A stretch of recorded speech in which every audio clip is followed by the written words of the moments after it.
Hey everybody, and welcome to a work from home edition of Between Two Flames. I think my son's stuck in the dishwasher. I'm okay. Okay.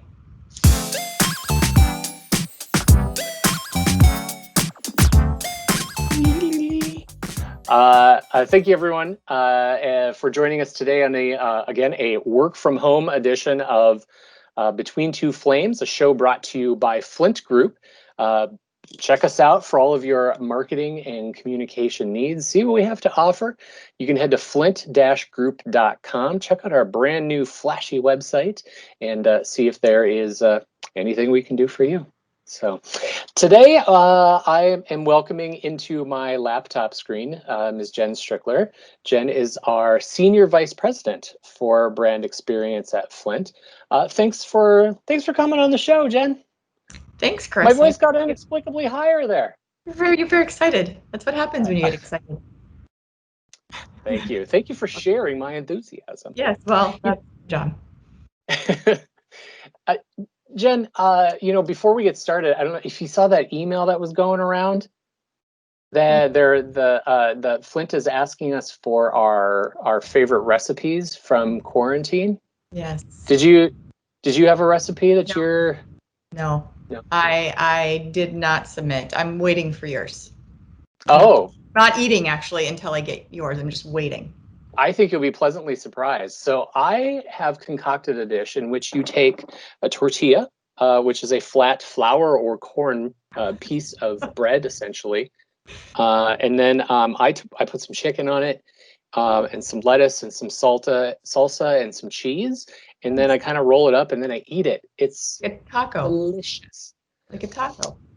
Oh, sure. Yep. But here's the deal. I did another one too, where I took, this one had ground beef, and I put the ground beef inside this tortilla, and then had some lettuce and some cheese, some diced tomatoes, and then I rolled that up and ate it. It's like a taco, just like the other taco, but was it different? Well, maybe that one's like more of a taco. Maybe this one's.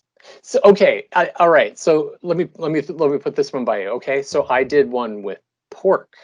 Oh. And then I wrapped that up in a tortilla. Is that That's also like taco? Yeah, taco. If you were in a Mexican restaurant, it would be the carnita taco. I need some new cookbooks.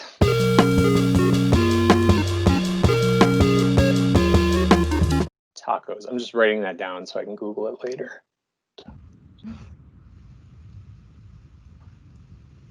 Who knew? Let's get serious here for a second, Jen. we do that from time to time. Right.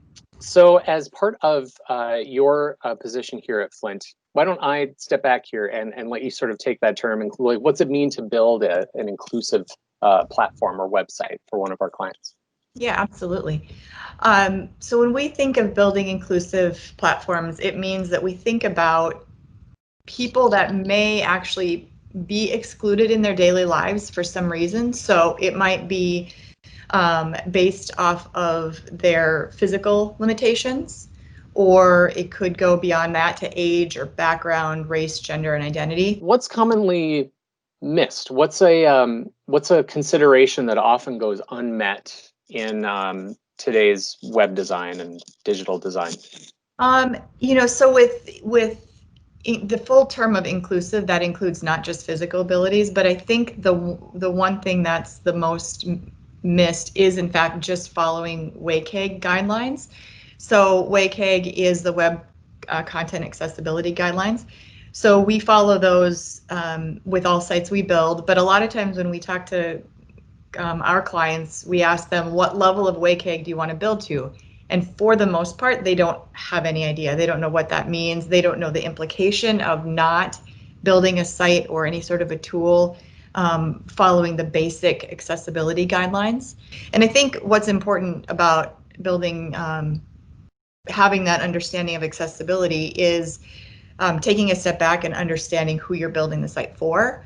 And as a user experience practitioner, my recommendation is to always get outside of your own mind and interview the user. So watch and observe, interview, have conversations, find out what their needs are, and make sure that they're building the site or the tool to meet those needs.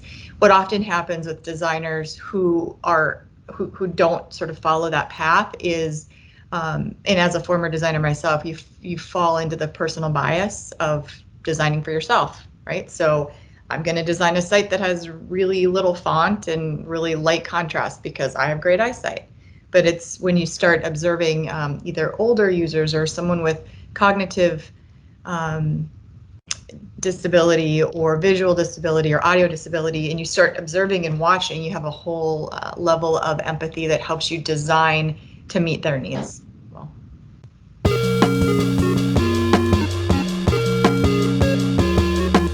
So, Jen, what's a really good example of design that perhaps those watching this will recognize and understand, like that's sort of a standard to shoot for?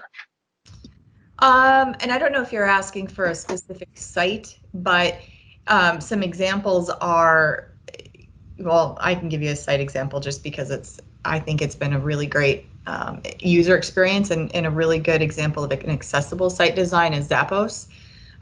They consider things like contrast ratio, and they label their forms clearly, and you can go from your desktop to your tablet to your phone seamlessly, so the experience is not lost through all of those. Their navigation is consistent and simple. The thing that's often missed too is writing simple copy. People just write copy sometimes, and they're like, well, we're just going to write web copy. But writing it in a way that uses terms that people can understand clearly. So we often say 8th grade or below, but to write really simple copy that makes people not have to think too much and is easy for people to understand is harder than you would think. So sites like that, Zappos is one example. But when you start watching for those guidelines, it helps. I'm guilty of writing ponderous copy. You're very yes, large. the ponderous, Linus, with great ponderosity. I'm sorry, keep going. It's very, very laborious to read your ponderous copy. I know, right? That's not good. You don't want that. No, not the ponderous stuff. Not the no, I don't read ponderous stuff. I don't like laborious ponderous copy. It's not user friendly, Chris. So does Zappos sell tortillas? They might sell tortilla t-shirts, but I don't know if they sell edible tortilla t-shirts. Maybe just the t-shirt, just the cotton. I'm gonna make a taco out of one of those tortilla t-shirts. Oh, is that in the recipe that you're gonna? Pretty much every t-shirt I wear ends up becoming a taco t-shirt at some point. I'll look on their very user-friendly search to see if they have taco t-shirts.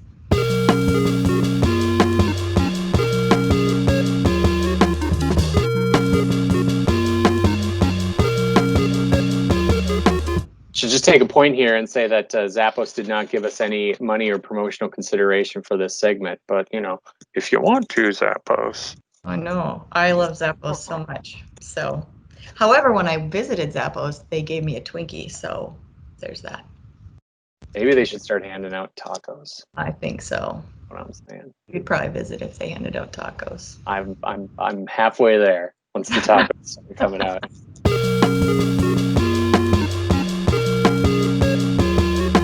Would you like to see my sump pump?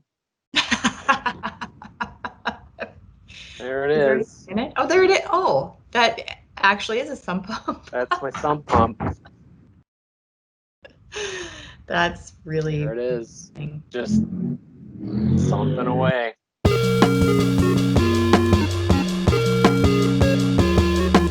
Well, Jen, this has been a fantastic conversation.